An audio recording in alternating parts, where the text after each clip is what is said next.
some ridiculous number that they work with. I don't have it in front of me right now. I had it a second ago.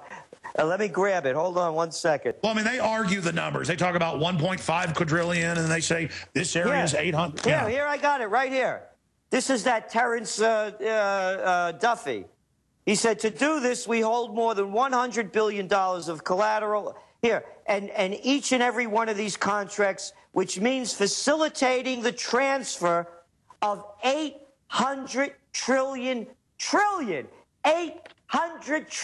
of risk. He says it. It's on that video. And they can't even give you $700 million. They can't even give 33,000 depositors their own personal accounts of $700 million. This shows what an empty, giant fraud. We're talking about thousands of quadrillions, 800 billion, excuse me, trillion. Just with this company, and they can't even give Celente his couple 100,000. That's what we're saying. It's a Ponzi scheme, or else come up with the money. I don't want to hear anything else. It's all hot air. And again, why isn't Bernie Madoff? Why isn't Corzine doing a perp walk? How come they haven't yanked his passport? Unbelievable. Gerald, I want to thank you so much for your time. Promise us that coming up over the weekend and also on Monday that we can get updates from you. I really appreciate you spending so much time. And I think you're fighting back like nobody else. You're out there yelling and screaming because other people aren't prominent like you are who've been robbed. And you're certainly hurting their overall system. But they're such criminals, they just can't help doing what they're doing. Well, there are other prominent people that have been robbed. But for some reason... Hey, guys, are we... Okay, ladies and gentlemen, it is Friday, and we are live here. We have an hour and 24 minutes left. Bob Chapman is not going to be joining us today because I wasn't sure if I was going to be live today, so I didn't want to have him waiting in the wings. Would have been a good day to have him on all the financial news, but we'll see Bob next Friday, Lord willing. Aaron Dykes is riding shotgun, as he does when I'm out of town. In case there's any technical difficulties, but it's also great to always have Aaron's researched insight into things. I want to open the phones up now with the news we've covered. There's a lot of other news we haven't gotten to yet, or any issue you want to raise. I'd love to hear from everybody. I want to take first-time callers in the first couple of rounds because the Genesis phone system only takes 6 calls.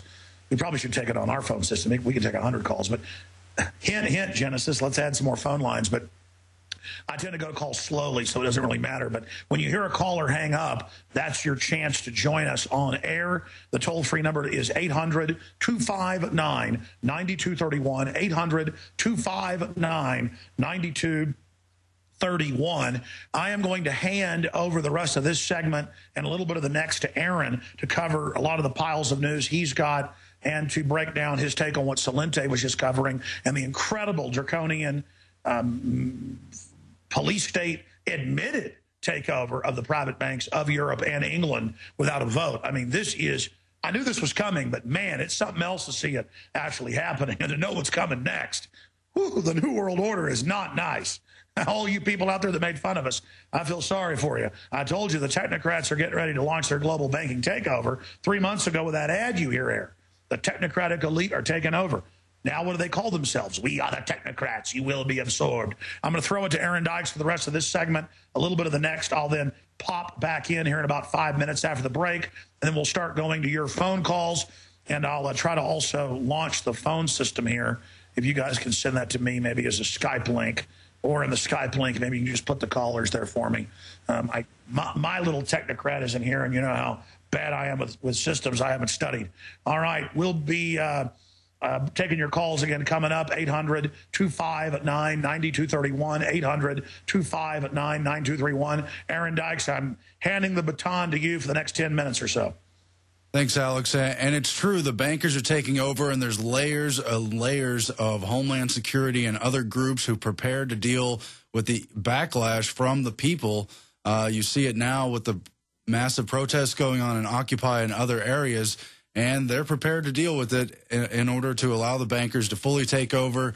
and implement their new plan of rulership through strictly economic means as they bring down the economies, especially in the Western world. But I wanted to get into Steve Watson's amazing article here. Supreme Court blocks government plan to claim ownership of DNA. And it's a ruling in the Minnesota Supreme Court that the Department of Health is violating the law in storing, using, and disseminating newborn screening test results and newborn DNA. That's something Alex has covered for his entire span of being on air. Many people cast doubt on this, didn't believe it was going on. Now it's being more and more fully exposed. And Steve Watson writes that in a long-running case, the Supreme Court has ruled to limit the use of blood samples collected from newborns. The case has exposed the fact that there is an ongoing semi-covert movement by state and federal governments to claim ownership of every newborn baby's DNA for the purpose of genetic research without the consent of individuals.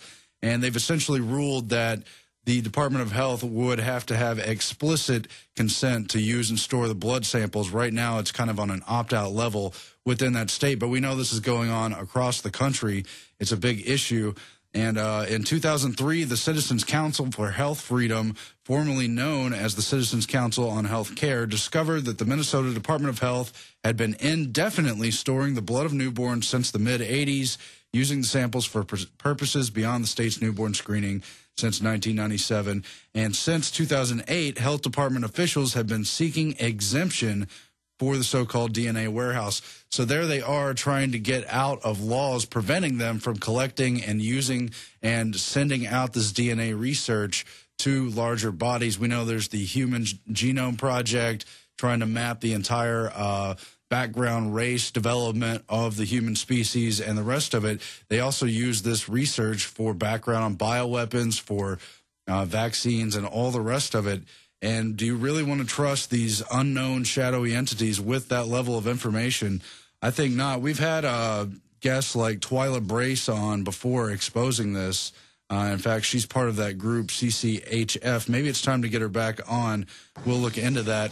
We'll get more into other news on the other side. Alex is still with us, of course.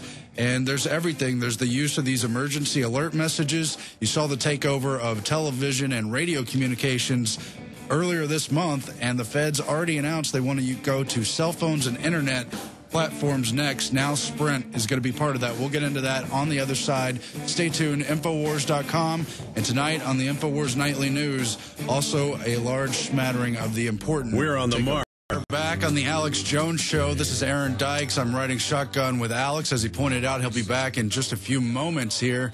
We're kind of running the Houston Command Center while Alex's Cape Canaveral is out on the road. Obviously, great that he could spend some time with the family while bringing you breaking news. And we told you this was coming back when they were testing the emergency alert messages just a few weeks ago by taking over TV and radio, which was in some ways a failed attempt. It was bungled and garbled. There was a lot of noise. There were reports that different stations were layering it over with repeated audio or pop songs. And now Sprint has announced that it's going to be participating in mandatory emergency alert messages on cell phones. And it'll be an opt-in situation where you can download the program for existing phones. But new phones will apparently be equipped with a chip which allows the federal government to break in with emergency messages. And you could bet there's surveillance technology there as well. It's something Alex has warned you about for years and years, and now it's going to happen. And they say the internet takeover is next. They warned a few weeks ago that they would be doing this, and now one of the major communications companies has begun this process. The others are in on it as well. When you only have a few companies, it's not really a free market situation where the companies can represent people and decide whether or not to participate in this kind of technology. So it's kind of a soft mandatory situation.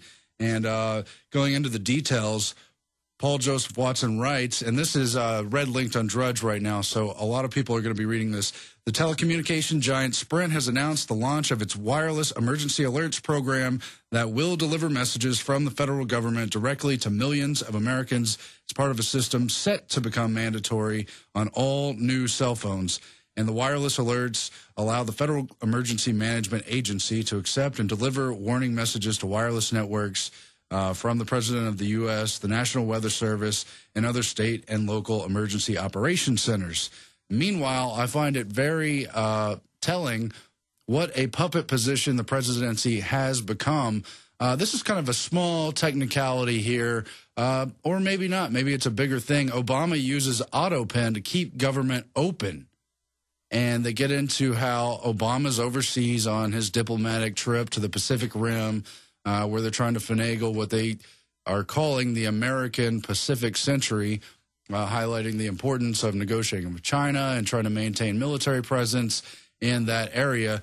Meanwhile, he's signing legislation to keep government open on a debt bill using a copy of his signature in a mechanical device that is certainly controversial.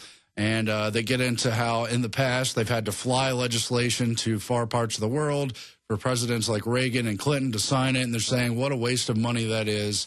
Therefore, under the George W. Bush administration, some of his lawyers, I don't know which ones, perhaps the same ones that said torture was okay, that using unnamed things on children's testicles was okay to get information. Some of those lawyers perhaps decided it was okay to use an AutoPen to sign legislation. Now, Bush apparently never used it, but Obama has. He did it earlier this year, okaying an extension of the Patriot Act. Well, isn't that nice? So it's just a little technical thing in the Constitution that the president shall sign any bills that he approves, as the language stipulates, but now somehow a copy is good enough. And Alex has broken down how vestigial our formal government as outlined under the Constitution has become. It's not enough to buy out all the members of Congress and lobby them heavily and corrupt them through and through. It's not enough that the president really isn't the person at whom the buck stops. It's really always been his advisors, more and more elitist as the decades roll on, whether they're from the Council on Foreign Relations or someone else with nearly similar ideology, whether it's stuffing the administration with open looters and bankers like GE's Jeff Immelt, who's shipping jobs overseas, even as he's part of the supposed jobs plan, whether it's plans to bring in people like Eric Schmidt of Google to be Commerce Secretary, or the latest apparent crook, John Corzine of the MF Global scandal. He was apparently tapped to be the next Treasury Secretary. I mean, it's just totally a puppet position. You've known this for a long time. I mean, what is a president anyway?